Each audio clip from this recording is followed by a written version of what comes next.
stunning win for England's women last night against New Zealand at Chelmsford, just down the road from us here at Phoenix. And it looks like women's cricket is in really rude health at the moment. So I thought, let's get a chat with Georgie Heath from Women's Cricket Chat, just to tell us what she thinks about the state of the game at the moment. Georgie, how are you?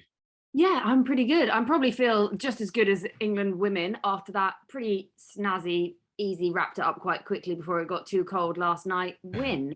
And I think when you can look at a team like England and you see people like Anya Shrubsole running drinks and you've got Heather Knight not playing and they can still put in a performance like that, it kind of shows the strength and depth of the women's game in this country at the moment, which I guess if New Zealand turn up and they see players like that on the side and they're like, oh my God, England can still rest these players and feel confident that they can come into this, they must really feel pretty good at the moment. So I think that's a testament to where the game is at the moment. And I think all of that also comes down to the effort that's been put into the county stuff and the regional stuff. We've had the Hey-Ho Flint Trophy in its second year. We've got the Charlotte Edwards Cup coming to the finals weekend this Sunday, actually. And then obviously we've had the successes of the 100, which like you can't say enough about what it's done for the women's game. I think like I saw a picture yesterday and it was just a girl holding up a big sign that said, "This girl loves cricket." And I was like, you know what, actually, it's not just you, it's this girl and that girl and that girl and all these young girls coming through who are watching players like this and seeing people like Alice Capsey, who are turned 17, absolutely smashing it, scoring half centuries at Lords and being like, you know what, the visibility of the women's game in this country is only moving in one direction, and that's forward. And it's just something that's so fantastic to see. And I'm just loving it. It's true, isn't it? I mean, women's cricket in England, or English women's cricket, has been strong for quite a long time. And you can go back to the household names like Isha Guha and Ebony Rainford Brent. And then you go back to people like Enid Bakewell, obviously, as well. And Rachel Hey-Ho Flint as well, obviously. Flint, yeah. But I think now what we're seeing, and you're right, that, you know, whatever you feel about the 100, what anyone feels about the 100, the winner, the clear winner, was the women's game. And now it's not just one or two names, but there's a whole host of recognisable figures. Tash Farrant, I'd stick into that equation as well. I think she's phenomenal. I interviewed her earlier on in the season for Southeast Stars. And this was, you know, before the 100 had got going and before she'd been recalled to England, really. And she's one of those, and you can tell she has put, when she missed out on England for a while, she's really put in the hard yards. She's put in the time at county level, at regional level, in the 100, and she's reaping the rewards now. And she was fantastic last night, I thought. And Chelmsford's a happy hunting ground for England women as well. They seem to draw the crowds in, and it creates that. We see it in the men's Vitality Blast when those games take place at Chelmsford. It can be a real sort of cauldron, but the women are creating the same atmosphere when they turn up there to play. Yeah, and I think that's something that was a bit of a debate, obviously, around the 100, that kind of thing, because initially the plan wasn't to have double headers at these big grounds. The women were going to play at the smaller grounds or the grounds that are traditionally used for the women's game. And I think the only losers potentially from these double headers were the grounds like Chelmsford and places that would have had those women playing. But then on the flip side, would you have got the attendances that they had? And I'm going to say they probably wouldn't have done. So it's quite a hard balancing act, but it's so nice to see that the internationals still go to places like that and you still get that crowds like that. I saw a tweet of a photo outside the ground that said no tickets being sold at the ground because it was sold out, and that's what you want to see. Yeah, 17,000 at Lords for the women's final can only be a good thing. But I think even if you look beyond the 100, look back to the Women's World Cup in Australia, which was the last major tournament before the pandemic hit. How many was it at the MCG for the final? It was 90-something thousand?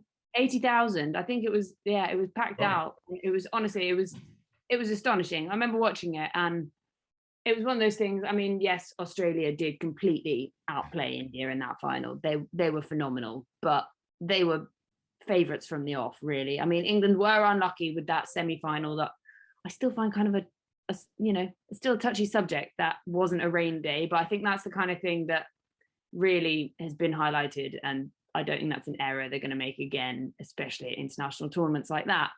But it was just one of those days, and you're like, this is a real moment for women's cricket worldwide. And yes, we then, the world turned a bit upside down. We went into a pandemic. There wasn't any sport, any of this. But I think having just had that, literally just on the brink of pandemic life, it almost was lucky that we'd had that just before then, because it was the last memory for everyone of how great the women's game can be and how visible it can be and how great it was. Like, we even had a pregnant Katy Perry performing. Yeah, what's not to like? So, and she had people dressed as God only knows what, and it was hilarious. They were dressed as cricket bats, weren't they? I was like, I need one of those costumes if I ever go to a hen do. Women's cricket is on this huge trajectory at the moment. Now, if we take that as a starting point, the Women's World Cup, then we've had the 100. The Charlotte Edwards Trophy is going on as well. New Zealand are here. It's all going in a really positive direction. And then I suppose if you're looking forward to next summer and the 100, when that comes back, will be bigger and better with the arrival of some of these international stars that couldn't come this time round. Who are the sort of people that you think that you're excited to see playing over here? Yeah, and what's also good is that even between now and then, we've got T20 World Cup stuff, and then we've got Commonwealth next year as well. But I mean, you can't ignore the Australians ever when it comes to women's cricket. You've got your your Alyssa Healy's, you've got your Meg Lannings, your Elise Perry's, and like the idea of having them playing over here in 100 is mega. And then, people like, I mean, they didn't perform yesterday, but like Sophie Devine, have her in there is going to be fantastic. And then we were lucky that we had some of the Indian stars come over. Someone like Shafali Verma is going to be around until I'm in a wheelchair in 95, because she's about 6, it feels, Makes me feel very old watching her, but she plays with such freedom. And I think you don't want her to lose that. And so, yeah, it's the Australians coming over. You can't ignore, like, Elise Perry was meant to be at the Phoenix this year, wasn't she? Yeah. And so, yeah, I mean, it'll be great to have them over. And I think this year will have shown to them, not like what you're missing, but what you're going to come to next year, because there's no doubt someone is going to want to sign them. And that's, I think, it can only go in a good direction if you get big names like that joining from the other side of the world too. And it all helps the English game as well. And as you said, England women are pretty much at the top table of world cricket now, and in sort of T20s especially after that last World Cup. And the way it's going and looking forward to the next World Cup, we'd have to be in with a shout massively, wouldn't we? Yeah, you would think so. And I think something like the 100 as well, sorry to bang on about it again, that's fine, shown us the depth that we have in the women's game. Obviously we all know about Heather Knight, Tammy Beaumont, Nat Siver, Catherine Brunt, who is just, don't get me started because we could be here a while. She's just phenomenal. But it's highlighted we've got that strength and depth as well. So even those coming back through, like Tash Farrant, she's not old. You've got Alice Capsey coming through. You've got Sophia Dunkley, obviously, and you can't ignore the young stars, Emma Lamb coming through. And it's been really nice to see that. Yes, we've got these World Cups and the Commonwealth in the next year, but looking at the next cycle, it's not like, oh, where do we go? If a bunch of them decide they're going to retire in the next few years, that the depth is there already, which is what you need. You want that solid foundation, and then your elite performance is tip top. You haven't even mentioned Tammy Beaumont yet. I was going to come to Tammy Beaumont. What I loved about her innings yesterday, she played with so Tammy Beaumont is 5 foot. She is a whole foot shorter than I am. And I actually learned recently that it's because she had loads of food intolerances when she was really young.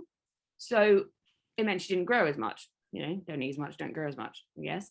And she was also mega into gymnastics because she was really small, which I think helps her with her flexibility. I saw a really funny photo she posted recently. She was almost basically doing the splits like while playing cricket, because that's the position she found herself in. But even yesterday, she was unlucky not to get to the 100, but you could tell that she was playing that kind of innings. She was just playing with such freedom, and to go for a ramp and try and use that as what you're going to go for your 100 with. Yes, it didn't come off, but she didn't nervously poke and prod as she was approaching that landmark, which is really nice to see. Like, she played with freedom. She played her way, and there was just nothing New Zealanders could really do to stop her. What I really like about the women's game is that you can enter this young and you can hit the heights young. You've already mentioned, 17 is not uncommon across the global game to be playing top level women's cricket. Having been to the 100 and witnessing a lot of it, the format, the marketing, the razzmatazz really, to me, seemed to be a more comfortable fit with the women's game than necessarily with the men. Would you agree with that?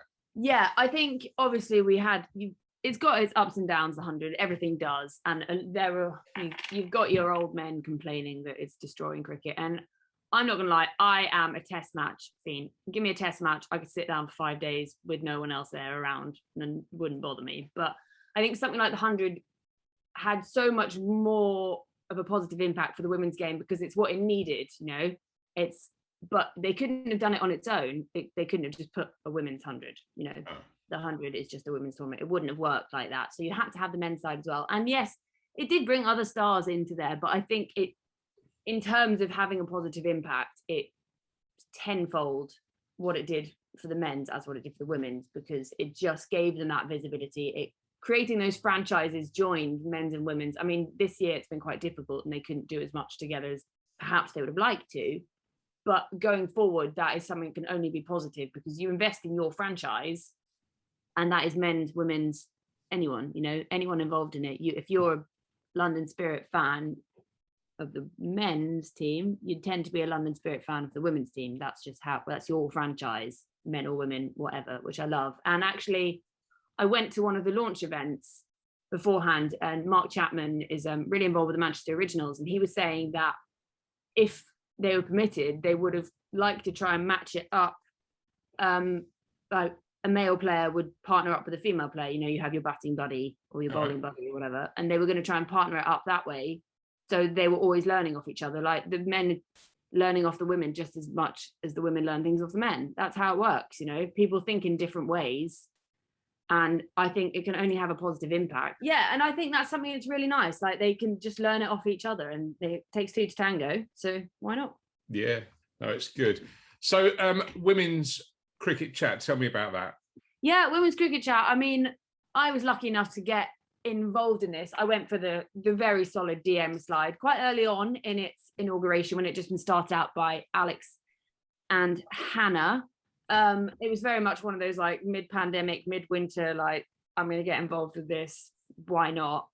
And it's all about just discovering the stories behind the game and the amazing women that are involved in all aspects of it, not just players, not just coaches, but umpires. We've had coaches. We're looking ahead to internationals. We've obviously had Brazilian players, German players, and we've had Beth Barrett-Wild, who obviously was Mrs. 100, and she's just been so phenomenal. And what she's done this year, she's been incredible. Like the relief she must have felt when it came off like it did, and just even in like she must have known it was going to be a success, but the extent no one could have predicted just how fantastic it was for the women's game. And it's about amplifying those incredible voices in the women's game and women that are involved in cricket all over the world in every aspect, and just proving that there are so many parts to it that girls can get involved with, how incredible it is, the stories these people have. And it's one of those things like I just love it, and I'm always keen to chat to anyone. We had Claire Connor on, and it was one of those things, we got off the Zoom at the end. We got off the Zoom and we were just like, wow, did that actually happen, And you have to really, it sounds really lame because you're like, I don't want to fangirl, but you have to really try because you're like, these are some of the absolute legends of this game. And like, I've grown up knowing these names because I've been involved in women's cricket. But when people listen to it and realize just how incredible some of these stars have been and how long they've been around, they realize that women's cricket is here for the long run and it's only going in the right direction. And this kind of thing is just, with women's cricket chat, we just want it to go further and further. And we want to be at the forefront of the women's game. That's right, and it is going only one way, and I think it's really shooting off like a space rocket now. The last time we had you on 98 Not Out, you were interviewing. Yes, so last time I was on, I had just been chatting to Liam Plunkett. That was after he wasn't announced in that bubble training squad for England. It was a bit of a touchy subject, that one, you know. It was one of those like, we've dropped you, not really told you, you're not invited to the party kind of moments. Yeah. But yeah, exciting. He's actually off to play in America, and I think that's the kind of thing. The American game is also on the up, which is exciting to see, and they've got a women's side, so that's another tick for the box, if you ask me, and I love that. So it'll be interesting to see what he does over there and how the game grows in America, actually, because obviously we know America's famous for baseball, so they know how to hit a ball over there. So why not play cricket? Yeah, and there's a huge expat community over there that are kind of starved of any cricket. We've seen that when the Caribbean Premier League went over to Fort Lauderdale a few years back, that crowds turned up and there is a real desire for it. So I think it will be another success story. And I'm guessing you'll be on a plane over to New York to go and cover it. Honestly, get me anywhere. I would fly to Guernsey to go and cover cricket. I right now, I go anywhere, you know. It's cricket, it's going somewhere, that's fine. If I can take my dog, even better. Yeah, I think, and at the moment, the thing that's got me really excited is obviously we've got the World Cups coming up, and then the Commonwealth Games next year in Birmingham is going to be mega for the women's game, because there isn't a men's tournament going on. So it is standalone women's T20 cricket. And I think we've got a really good chance in this. We've got the Aussies obviously playing, so that's going to be great to see. And it's going to be proper, some of the top women's nations playing at Fortress Edgbaston, you know, and I just really hope that the crowds get behind it like they do when you get that Olympic fever. People get involved with all these sports, so why not get involved with women's cricket? Like, I found myself watching taekwondo in the Olympics, and suddenly I was a pro. I know absolutely nothing about taekwondo, but now I do, because it's there, it's visible, and that's what the women's game needs. And that's where we at Women's Cricket Chat, follow us, are doing that for the game. We've got these incredible broadcasters. We've got, you know, your Ishas, your Ebonies, Alex Hartley, Alison Mitchells, like, but then you've got men supporting as well. You've got Henry Moran, you've got Daggers, you've got Dan Norcross. Like, honestly, the list is endless, and it's just so great to see the direction the women's game's going, the coverage is getting, and I think Commonwealth Games next year is going to be really, really good for that. And I'm really excited. Also, because it means you don't have to adjust your body clock to a different time zone, which is always a boost. Excellent. Right, well, I will let you get on. Fantastic catching up with you, Georgie. And it looks to me that women's cricket, women's sport, and probably beginning to talk in wider terms, is in a really, really good place. So we should be watching it, and we look forward to enjoying more success and watching the game go from strength to strength. Georgie Heath from Women's Cricket Chat, many thanks. Thanks for having me. It's been fab. Anytime. You know, I love to come on and chat to you, so all good.